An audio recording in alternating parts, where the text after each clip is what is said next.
समय निकै कम छ।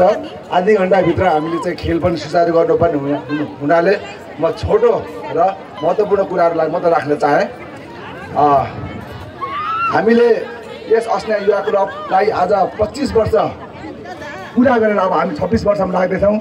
वास्तवमा हाम्रो वार्षिक उत्सवको समय भनेको मङ्सिर 24 गते हो। हाम्रो स्थापना दिवस 2056 सालमा हामीले चाहिँ मङ्सिर 24 गतेको दिनमा स्थापना गरेका थियौँ।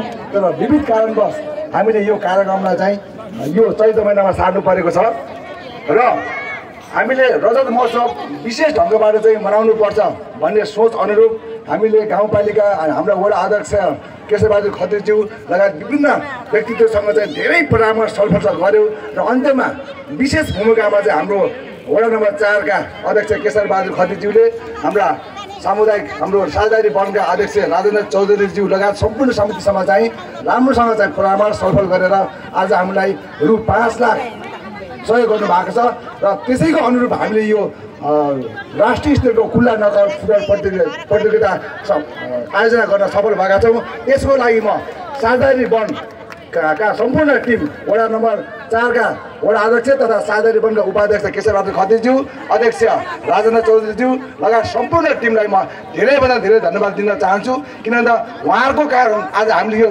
ठुलो राशिको खेल आयोजना गर्न सफल भएका छौँ। नगद रु 2 लाख छ फर्स्ट प्राइज र द्वितीय पुरस्कार छ नगद रु 1 लाख र सर्वोत्कृष्ट खेलाडी पुरस्कार 25,000 रहेको छ। र यति ठुलो राशिको खेल आयोजना गर्न चाहन्छु कुरा थिएन। साझेदारीको प्रमुख भूमिका भएको हुनाले म उहाँलाई उहाँको सम्पूर्ण टिमलाई धेरै धेरै धन्यवाद दिन चाहन्छु। र अर्को महत्त्वपूर्ण कुरा, हामी अस्ट्रेलिया युवा क्लब खालि खेलकुदको मात्रै नभएर विभिन्न किसिमका बाटाघाटा बिजुली तार लगायत अनियमितताका कुराहरूमा हामी धेरै अगाडिबाट चाहिँ सशक्त रूपमा चाहिँ अगाडि बढ्दै आएका छौँ र अझै पनि हामी लागि परेका छौँ। र आज हामीले यो जुन रङ्गशाला छ यसको चाहिँ कुल क्षेत्रफल 2.5 बिघा छ। वास्तवमा 3 बिघा थियो, तर हामीले आफ्नै किसिमले बाटाघाटो निकालेको हुनाले हाम्रै यो क्षेत्रफलबाट चाहिँ बाटो निकालेको हुनाले अहिले 2.5 बिघामा सीमित भएको छ। र हाम्रो यो साइज पनि स्ट्यान्डर्ड साइज छ 105 मिटर बाई 68 मिटर। यो वर्ल्ड कप स्ट्यान्डर्ड साइजमै हाम्रो फुटबल ग्राउन्ड रहेको छ ताकि भविष्यमा हामीले राष्ट्रिय स्तरको खेल खेलाउन सकियोस् भन्ने हाम्रो उद्देश्य रहेको छ। र विशेष गरिकन हाम्रा वर्तमान प्रदेश औद्योगिक पूर्वाधार मन्त्री भूमेश्वर ढकालज्यूले पनि अहिलेसम्म लगभग 65 लाख रुपियाँ चाहिँ बजेट विनियोजन गर्नुभएको छ। पटक गरेर कहिले 7 लाख कहिले 8 लाख कहिले 20 लाख गरिकन। तर अब यो सानो बजेटले चाहिँ हामीले हाम्रो जुन उद्देश्यको छ यो 5 करोडको डिपिआर हो।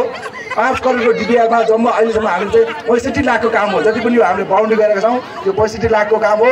र हाम्रो अबको उद्देश्य भनेको यो साइडमा अझै 110 मिटर तार हाम्रो चाहिँ बार्न बाँकी छ भने 2वटा गेट छ, इन्ट्रान्स र एक्जिट गेट पनि बाँकी छ।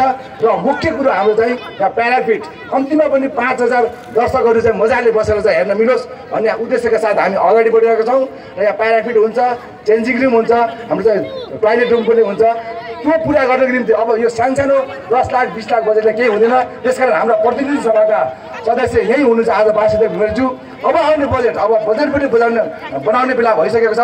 त्यसकारण अब सके 1 करोड होइन भने कम्तीमा 50 लाख बजेट चाहिँ विनियोजन गर्न पहल गर्न र ताकि हामीलाई केही कम्तीमा जुन 5,000 नआउँदा पनि 1-2 हजार दर्शकहरू बस्ने खालको प्याराफिट बनाउन सकियोस् भन्ने कुरा चाहिँ म उहाँलाई चाहिँ राख्न चाहेँ।